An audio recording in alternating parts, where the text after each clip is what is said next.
इतनी बड़ी घटना कोई फिल्म नहीं बना पाया, क्योंकि सत्य को दबाने का लगातार प्रयास हुई हमारे देश में। भारत विभाजन, जब हमने 14 अगस्त को एक हॉरर डे के रूप में याद करने के लिए तय किया, तो कई लोगों को बड़ी मुसीबत हो गई है। कैसे भूल सकता है देश? कभी कभी उसमें से तुम्हें तो सीखने को मिलता है। भारत विभाजन में ऑथेंटिक कोई फिल्म नहीं बनी,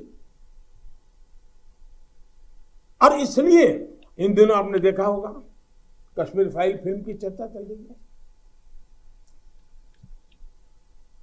और जो लोग हमेशा फ्रीडम ऑफ एक्सप्रेशन के झंडे लेकर के घूमते हैं, वो पूरी जमात बौखला गई है पिछले 5-6 दिन से।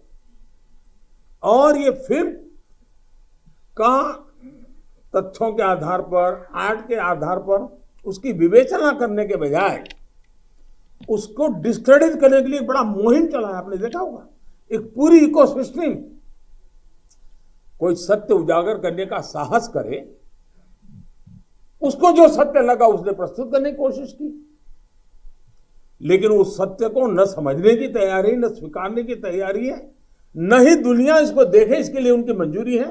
जिस प्रकार का षड्यंत्र पिछले 5-6 दिन से चल रहा है। मेरा विषय कोई फिल्म नहीं है, मेरा विषय है कि जो सत्य है उसको सही स्वरूप में देश के सामने लाना देश की भलाई के लिए होता है। उसके कई पहलू हो सकते हैं। किसी को एक चीज नजर आती है, किसी को दूसरी नजर आएगी। जिनको लगता है कि ये फिल्म ठीक नहीं होगा, अपनी दूसरी फिल्म बनाए, कौन मना करता है? लेकिन उनको हैरानी हो रही है कि जिस सत्य को इतने सालों तक दबा करके रखा, उसको तथ्यों के आधार पर जब बाहर लाया जा रहा है और कोई मेहनत करके ला रहा है, तो उसको पूरी इकोसिस्टम लग गई है, पूरी इकोसिस्टम लग गई है। इतनी बड़ी घटना कोई फिल्म नहीं बना पाया, क्योंकि सत्य को दबाने का लगातार प्रयास हुई हमारे देश में। भारत विभाजन, जब हमने 14 अगस्त को एक हॉरर डे के रूप में याद करने के लिए तय किया, तो कई लोगों को बड़ी मुसीबत हो गई है। कैसे भूल सकता है देश? कभी कभी उसमें से तुम्हें तो सीखने को मिलता है। भारत विभाजन में ऑथेंटिक कोई फिल्म नहीं बनी, और इसलिए इन दिनों आपने देखा होगा कश्मीर फाइल फिल्म की चर्चा चल रही है। और जो लोग हमेशा फ्रीडम ऑफ एक्सप्रेशन के झंडे लेकर के घूमते हैं, वो पूरी जमात बौखला गई है पिछले 5-6 दिन से।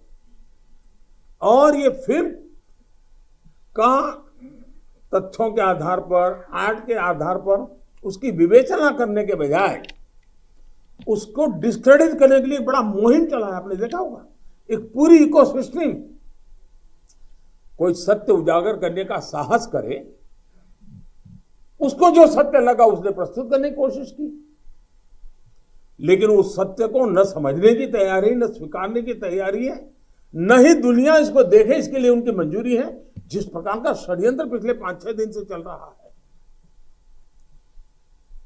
मेरा विषय कोई फिल्म नहीं है, मेरा विषय है कि जो सत्य है उसको सही स्वरूप में देश के सामने लाना देश की भलाई के लिए होता है। उसके कई पहलू हो सकते हैं। किसी को एक चीज नजर आती है, किसी को दूसरी नजर आएगी। जिनको लगता है कि ये फिल्म ठीक नहीं होगा, अपनी दूसरी फिल्म बनाए, कौन मना करता है? लेकिन उनको हैरानी हो रही है कि जिस सत्य को इतने सालों तक दबा करके रखा, उसको तथ्यों के आधार पर जब बाहर लाया जा रहा है और कोई मेहनत करके ला रहा है, तो उसको पूरी इकोसिस्टम लग गई है, पूरी इकोसिस्टम लग गई है।